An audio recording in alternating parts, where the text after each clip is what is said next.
everyone. Today I will chant Bhagavad Gita chapter 12 verses 1 to 10. Bhagavad Gita chapter 12 means absorb your mind in the higher. Bhagavad Gita chapter 12 is the Bhakti Yoga or the Yoga of devotion, where Lord Krishna explains that loving devotion to God is a direct and superior path to spiritual realization.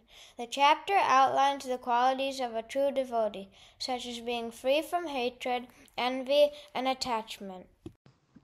Bhakti Yogaha Ata Dvadasodhyayaha Arjuna Vacha Evam Satatayuktaye Bhaktastvam Paryupasate Ye Chapyaksharam Avyaktam Tesam Ke Yoga Vittamaha Shri Bhagavanu Vacha मय्यावेश्य मनो ये मां नित्ययुक्ता उपासते श्रद्धया परयोपेताः ते मे युक्ततमा मताः ये त्वक्षरमनिर्देश्यम् अव्यक्तं पर्युपासते सर्वत्र गमचिन्त्यं च कूटस्थम्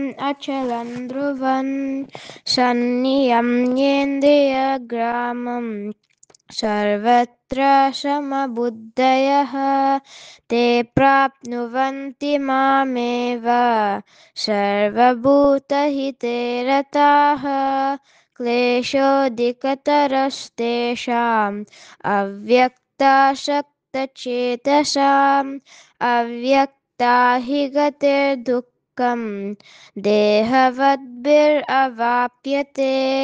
ये तु सर्वाणि कर्माणि मयि सन्न्यस्य मत्पराः अनन्येनैव योगेन मां ध्यायन्त उपासते तेषामहं समुद्धर्ता मृत्युसंसारसागरात् भवामि न चिरात् पार्थ मय्यावेशितचेतसां मय्येव मन आदत्स्व मयि बुद्धिं निवेशय निवसिष्यसि मय्येव अत ऊर्ध्वं न संशयः अत चित्तं समादातुं न शक्नोषि मयि स्थिरम् अभ्यासयोगेन ततः मामिच्छाप्तुं Dhananjaya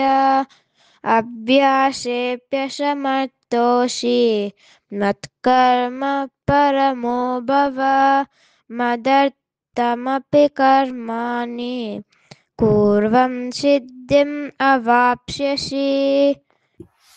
Thank you for teaching me Bhagavad Gita, Gita teacher.